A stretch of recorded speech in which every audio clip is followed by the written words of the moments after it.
Me llamo Andrés y durante casi una década mi identidad profesional se fundió con la de la empresa. Dormía pensando en esquemas, me despertaba con la cabeza repasando diapositivas y corregía minutos antes de presentaciones que nunca me atribuyeron. No era pasión romántica por una marca, era una mezcla de orgullo por hacer bien mi trabajo, miedo a perder lo poco estable que había conseguido y una curiosa lealtad hacia alguien que en su momento me dio una oportunidad. Esa mezcla fue la que me mantuvo muchas noches en vela, la que me hizo aceptar sutiles despojos de mérito y pequeñas humillaciones que pensé que podía soportar a cambio de seguridad.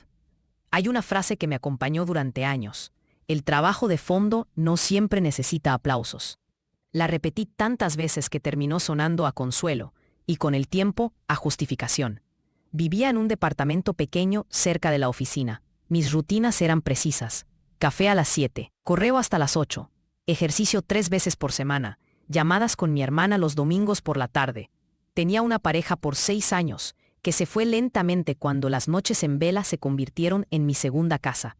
Mi casa era poco más que una estación de tránsito, libros técnicos en pilas, cables ordenados, una planta que a duras penas sobrevivía. La gente con la que compartía la vida fuera del trabajo sabía poco de mi día a día. Lo que contaba cabía en resúmenes y resultados. Era trabajador, observador, cuidadoso con las palabras. En lo personal era reservadamente afectuoso, poco proclive al drama. En la oficina me hice el perfil bajo. Conocía el valor de no hablar demasiado, de dejar que los hechos hablasen por sí mismos. Las señales de tensión habían llegado sutiles y luego en oleadas. Al principio eran pequeñas. Créditos que desaparecían en correos donde yo figuraba como remitente, pero mis aportes quedaban reducidos a una frase.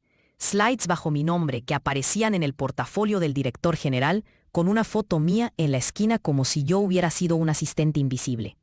Solía diciéndome que era una anomalía administrativa, un error de reconocimiento que se corregiría con el tiempo. Más tarde vinieron los premios. Él aparecía en el escenario a recoger trofeos por campañas que yo había armado, por presentaciones que yo había salvado a última hora cuando una reunión se había ido al abismo.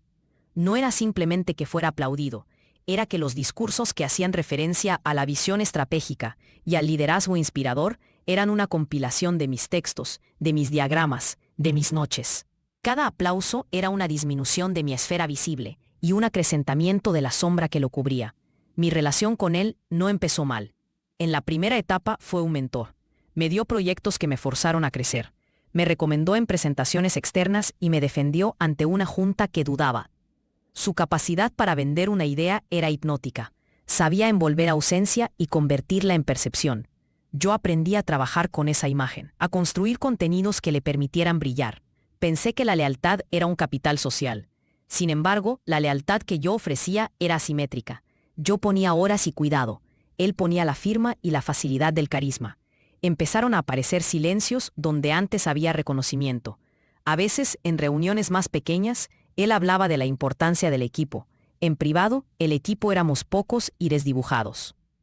Las primeras injusticias fuertes no tuvieron forma de confrontación pública. Fue en un proyecto clave, una presentación para un cliente que significaba abrir una nueva línea estratégica. Habíamos trabajado semanas para consolidar datos, diseñar un hilo lógico y preparar demos. La noche anterior a la entrega, el servidor se cayó y el material corrompió hasta un 60%.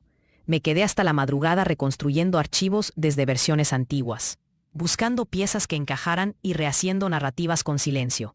Entregué casi 4 horas tarde, a punto de quedarme con lo mínimo funcional. Al día siguiente, él apareció en la reunión con la misma presentación, con mis correcciones y mi formato, y la selló con una frase brillante que había pulido yo entre corrientes de sueño. El cliente la elogió y dijo que había sido una intervención impecable. Más tarde, en el resumen ejecutivo, mi nombre figuraba en un pie de página en la sección de apoyo técnico. Lo soporté. En el fondo, me dije que lo importante era que el proyecto prosperara, que el cliente estaba contento y que de algún modo era parte de la dinámica organizacional. Vendí silencio, pero la dinámica fue escalando. No se trató solo de anécdotas aisladas, se convirtió en un patrón que afectó mi posición y a la de otros. Comenzaron las transferencias de responsabilidad con aumento de visibilidad para él. Algunos compañeros, aquellos que estaban en el mismo nivel que yo, optaron por distintas estrategias: guardar pruebas, archivar su trabajo, buscar oportunidades externas o simplemente callar. Había como un código no escrito que se sostenía con la amenaza tácita de perder estabilidad. Las conversaciones en pasillos cambiaron de confianza a precaución. Se notaban miradas cuando alguien mencionaba una idea que luego aparecía vinculada a él en presentaciones públicas. Un amigo cercano en el equipo me confesó una vez que había dejado de proponer temas importantes porque terminarían siendo travestidos en discursos ajenos. Eso fue doloroso. Empecé a contar las pérdidas. Proyectos que no llegaron a mi nombre, propuestas aprobadas por la Junta con su figura al frente. Promociones que parecían decidirse en la intersección entre su carisma y la inercia del sistema. La presión se volvió personal. Mi salario estaba atado a la seguridad que me ofrecía la empresa, y esa seguridad había sido el colchón que me permitió tomar decisiones médicas, pagar deudas y sostener mi vida. Pero cada desgaste profesional tenía un costo emocional que se filtraba por las noches. Discutí una vez con mi pareja por la falta de tiempo y la incapacidad de desconectar. Ella me decía que lo que más la hería era verme resignado. Yo le transmitía la certeza de que el sacrificio era temporal, una inversión. Las pequeñas renuncias personales se fueron acumulando. No fui a bodas, cancelé vacaciones, dejé de participar en cursos que me interesaban por miedo a perder presentismo. En la oficina, algunos colaboradores más jóvenes me miraban como ejemplo de dedicación. Otros me evitaban porque asociaban mi figura con la rutina de callar. Mi hermana, que siempre había sido mi confidente, me habló con preocupación por la salud. Me veía enfermo de ansiedad. Todo esto alimentó una sensación de aislamiento que, cimada a la impotencia, abrió una grieta. Hubo un episodio que marcó completamente el punto donde la injusticia dejó de ser una molestia soportable. Fue en la noche de la entrega anual de reconocimientos internos. La empresa celebraba los resultados y otorgaba placas. Él subió a recoger un premio por liderazgo en innovación y en su discurso plagió literalmente una propuesta que había presentado yo meses atrás en un comité reducido. La frase exacta, el argumento estructural y las proyecciones financieras que yo había desarrollado aparecieron sin atribución. Escuché el discurso desde la mesa con papeles que aún olían a tinta fresca. Sentí una mezcla de rabia y narración en mi propio cuerpo. Rabia por el robo. Narración porque mi mente reconstruía las noches de esfuerzo. En el momento pensé en levantar la mano, en interrumpir, en denunciar. No lo hice. La sala estalló en aplausos que se me clavaron como cuchillos. Esa noche volví a mi departamento con la entrega de premios en la cabeza y una sensación de náusea. Su máscara de líder impecable no se conmovió, pero dentro de mí algo se había resquebrajado. Lo que siguió fue una escalada que consumió mi paciencia. Empezaron a salir decisiones estratégicas donde mi participación fue invisibilizada, y él aparecía como autor intelectual en comunicados públicos. También hubo consecuencias tangibles. Mi evaluación anual se quedó en un punto neutro, mientras que su ascenso se oficializaba. Antes habíamos compartido espacios de toma de decisiones. Ahora él monopolizaba la narrativa y los espacios de influencia. Yo sentía cómo mi capacidad de incidencia se reducía a tareas operativas, a salvamentos de última hora. Mi relación con algunos colegas cambió. Quienes intentaban reivindicar su aporte eran etiquetados como problemáticos, y otros comenzaron a distanciarse por temor a verse salpicados. En casa, la tensión subió. La pareja que había soportado mis ausencias se fue transformando en una presencia que cuestionaba por primera vez mi persistencia. El miedo a lo que pudiera venir. Una acusación, un recorte, un despido, se volvió palpable. Pedí conversaciones formales con recursos humanos y con el departamento de compliance.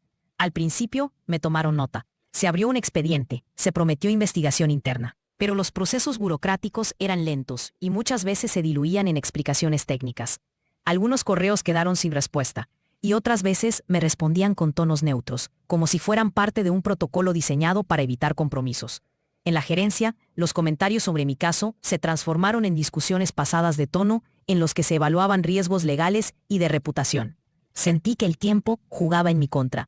Cada día que pasaba era una oportunidad para que se normalizara la apropiación de ideas. Empecé a guardar todo: versiones de archivos, metadatos de presentaciones, correos con hora y fecha, registros de llamadas. La costumbre de conservar evidencia me devolvió una sensación de agencia, pero también alimentó mi reflexión sobre cuánto había cedido. El punto de quiebre no fue una sola prueba, fue la acumulación de muchas pequeñas evidencias que, puestas juntas, dibujaban una imagen clara. Encontré por casualidad en una carpeta antigua versiones previas de una presentación con marcas de edición y comentarios que yo hacía, con fechas que confirmaban prioridad temporal. Luego, al revisar servidores, descubrí un archivo con el historial de cambios que demostraba mis aportes en secciones cruciales. También hallé correos que mostraban que yo había enviado un plan a dirección semanas antes de que él lo presentara como propio. Además, un par de compañeros que ya no aguantaban el peso de la situación me contactaron y en privado admitieron que habían sido testigos. Las piezas encajaban. Sentí el vértigo de tener en mis manos aquello que cuando fuera mostrado pondría en evidencia la discontinuidad entre lo dicho públicamente y lo real. Esa revelación no me dio placer, me dio un frío claro. Ahora la decisión requería firmeza, porque demostrar la verdad tendría un costo. Había llegado a un punto en que, aunque la exposición pudiera traer consecuencias impredecibles, continuar en silencio era una traición a mi propia ética.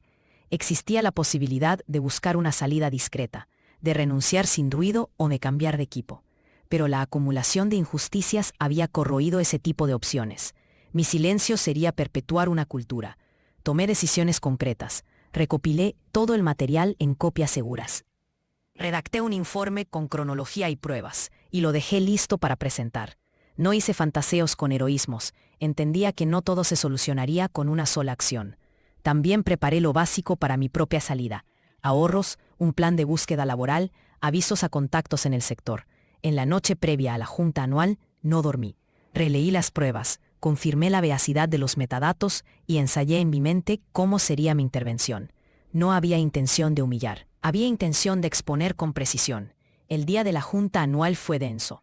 La sala de reuniones olía a café viejo y muebles pulidos. La atmósfera estaba cargada de una formalidad que pesaba. Las mesas largas, las placas con nombres, las pantallas que reflejaban rostros cansados, todo parecía dispuesto en un escenario de espectáculo corporativo. Él, como siempre, tenía la confianza propia de quien ha escalado con aplausos. Inició su intervención con una calma que a muchos inspiraba confianza. Cuando fue el momento de mi turno, me levanté con los documentos en la mano. Caminé con paso firme, sin aspavientos. Coloqué las copias sobre la mesa central y pedí que se proyectaran los archivos que había traído. No fue un gesto teatral, fue una acción metódica, como remediar una falla técnica. Hice una exposición concisa y alineada a hechos, fechas, versiones, autores de correos y archivos. Huellas digitales de modificaciones. Fui al punto. Presenté cronologías precisas, no gritos. La sala se tensó. Algunos miraban con incredulidad, otros con la atmósfera de quienes ya intuían algo parecido. La reacción fue rápida y silenciosa al principio. Él intentó minimizar. Su discurso fue elástico, pero las pruebas lo acorralaban. Se vieron las incoherencias entre lo que decía y lo que registraban los documentos. Su máscara de liderazgo impecable, esa que había funcionado durante años, comenzó a resquebrajarse. No se trató de una caída melodramática. Fue un proceso frío, en el que el peso de la evidencia fue desplazando su narrativa hasta que ya no encajaba. Algunos directivos pidieron calma, otros solicitaron analizar el material. Lo que siguió fue un corrimiento administrativo, llamadas a recursos humanos, revisión de registros por el área legal, pedidos de peritaje interno. Alguien mencionó procesos disciplinarios. La energía en la sala cambió de un humus de complacencia a una sensación de riesgo. En medio del silencio, tomé una decisión que había madurado. Presenté mi renuncia. No fue un acto impulsivo, fue el cierre que necesitaba para no quedar atado a la posibilidad de que la empresa, con todo su aparato, terminara minimizando la situación. Entregué la carta y me fui. La renuncia fue inmediata y desencadenó una serie de movimientos que no eran previsibles. Lo primero fue la reacción de algunos compañeros. Hubo abrazos silenciosos, ojos que contuvieron lágrimas y gestos de reconocimiento que no se habían permitido antes por miedo. También hubo otros que se distanciaron, algunos por sorpresa y otros por prudencia. En la esfera corporativa, la Junta ordenó una investigación formal y suspendió algunas responsabilidades de dirección mientras se esclarecía lo ocurrido. Él fue apartado temporalmente de ciertas funciones. Eso generó rumores, discusiones y la inevitable polarización. Hubo quienes lo defendieron con argumentos de experiencia y quienes se sintieron finalmente liberados para hablar. Para mí, la salida no fue triunfal. Salí al pasillo con la bolsa de mi laptop, con la sensación de vacío y con los ojos secos por el cansancio. En la puerta, vi a la recepción que en esa indiferencia cotidiana de siempre. La normalidad me recibió como si nada hubiera cambiado. Las consecuencias fueron reales y complejas. En el corto plazo, me quedé sin salario y con la incertidumbre de un mercado que puede ser duro. Recibí llamadas de colegas, de reclutadores interesados y de viejos clientes que querían saber si permanecía disponible. Algunos me ofrecieron apoyo moral, otros oportunidades. La investigación interna tardó meses y aunque hubo sanciones administrativas, la empresa no se convirtió de la noche a la mañana en un lugar distinto. Las estructuras de poder permanecen, cambiaron rostros y prioridades, pero los mecanismos de invisibilización no desaparecen con una sola carta. En lo personal, afronté semanas de ajuste. Hubo que reorganizar finanzas, posponer pagos y explicar la situación a pocas personas cercanas. Hubo días que se parecían a los primeros días después de una ruptura, mezcla de alivio y pérdida. Legalmente, la vía fue complicada. Presenté documentación y participé en entrevistas con auditoría. Hubo reconocimientos de fallos procesales por parte de la compañía y un acuerdo en el que la empresa reconoció la falta de atribución en ciertas presentaciones. No hubo, sin embargo, una catarsis pública grandilocuente. La empresa emitió un comunicado institucional que hablaba de revisión de procesos y compromiso con la integridad, sin entrar en detalles sobre personas específicas. Él recibió una sanción administrativa y una advertencia formal. En el medio, la cultura organizacional, que había tolerado ciertos comportamientos, se vio forzada a abrir debate. Algunos procesos se revisaron y se implementaron cambios menores en la documentación de propiedad intelectual interna. Pero las transformaciones profundas, las que cambian relaciones de poder, no se dieron de inmediato. Fue un ajuste pragmático, minimizar riesgos legales, reparar en la medida de lo necesario y seguir operando. Mi vida después no fue un retorno a un paraíso laboral. No encontré de inmediato un trabajo con las mismas condiciones ni con las mismas responsabilidades. Hubo entrevistas, rechazos y ofertas que no encajaban. También hubo oportunidades que surgieron de la exposición. Personas que valoraron mi integridad y mi capacidad de trabajo, clientes que me conocían y me ofrecieron contratos de consultoría. Empecé a trabajar por proyectos, a veces menos remunerados, a veces enriquecedores en términos de autonomía. La inseguridad financiera era una sombra constante, pero también lo era un sentimiento nuevo, la coherencia entre lo que digo y lo que hago. Me dañó económicamente. Me fortaleció en la claridad de mis límites. No hubo escena hollywoodense de triunfo rotundo, ni tampoco castigo ejemplar para quienes llevaron la máscara. El sistema respondió con medidas administrativas y con una resignación funcional que permitió seguir operando. En lo personal, hubo reparaciones que no pasan por dinero. Recuperé algunas relaciones que se habían debilitado por mi silencio prolongado. Cosas pequeñas, llamadas telefónicas más largas con mi hermana, cafés con amigos que antes evité, y la reconstrucción de una rutina donde la vida no estaba subordinada a la empresa. Esto no implicó que todo se arreglara. Existieron pérdidas irreversibles, como la relación que terminó antes de mi renuncia y la confianza rota con personas con las que trabajé por años. A veces pienso en esos días y siento pena por lo que se perdió, y al mismo tiempo reconocimiento por la decisión tomada. El paso por la experiencia cambió mi mirada sobre la lealtad y la responsabilidad. Ahora sé que hay límites que no deben franquearse.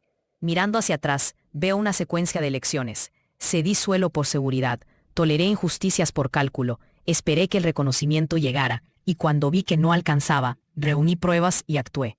El acto de exponer en la junta no fue un gesto de venganza. Fue una necesidad de restituir la verdad frente a una estructura que la negaba. La renuncia fue una consecuencia prevista y aceptada. No todo se resolvió con justicia perfecta. La vida real no ofrece ese guión. Hubo sanciones, ajustes y continuación del trabajo empresarial con nuevas formas. Para mí, la consecuencia principal fue quedar sin red inmediata, la pérdida de salario, la incertidumbre y la necesidad de reinventar la carrera. Pero junto a eso vino una certeza que ya no admitía discusión. No sacrificaría mi ética por la seguridad de un puesto. Esa certeza no curó todas las heridas, pero me dio paz para seguir. He vuelto a trabajar de maneras diferentes. Ahora elijo proyectos donde hay claridad en la atribución, donde los procesos son documentados y donde el respeto por el autor no es un valor retórico sino una práctica. Tengo contratos de consultoría que me permiten mantener cierta independencia y tiempo para reflexionar y aprender. Las noches ya no están dominadas por la culpa de las cosas no hechas, sino por la planificación de lo venidero. Me sigue importando lo colectivo. Sigo en contacto con algunos colegas de la antigua empresa y los veo cuando podemos. Algunos se fueron, otros se quedaron. No todos tomaron la misma decisión que yo. Esa variedad me enseñó a aceptar distintas formas de adaptación. No busco reivindicar heroicidades. Lo que cuento es el relato de alguien que eligió, que calculó riesgos y que aceptó las consecuencias. Hay días en que me pregunto si podría haber actuado antes o de otra manera. En ocasiones siento añoranza por la zona de confort perdida. pero cuando repaso la serie de hechos que me llevaron a aquella mesa de la junta, me doy cuenta de que la coherencia no siempre es cómoda, y que la dignidad profesional vale, para mí, la apuesta. La decisión dejó marcas y oportunidades. Aprendí a construir sistemas de prueba, a confiar en procedimientos, a no normalizar la apropiación del trabajo ajeno. También aprendí la fragilidad de las instituciones y la importancia de la integridad personal. Hoy, cuando alguien me pregunta cómo fue, tiendo a hablar de la evidencia, de la paciencia y del costo. No es un relato de victoria absoluta. Es la crónica de una salida que, aunque abrupta, me devolvió la sensación de no ser cómplice. La investigación interna siguió su curso. Hubo consecuencias institucionales, y mi nombre quedó como una referencia entre quienes discutían ética en el trabajo. Eso no me hace inmune a los temores cotidianos. La estabilidad económica sigue siendo un desafío, y la búsqueda de un lugar donde pueda construir a largo plazo continúa. Sin embargo, la paz que sentí al no sacrificar mi integridad fue, y sigue siendo, una brújula. Incluso en la incertidumbre, esa brújula me ha permitido navegar con más honestidad hacia donde debo ir.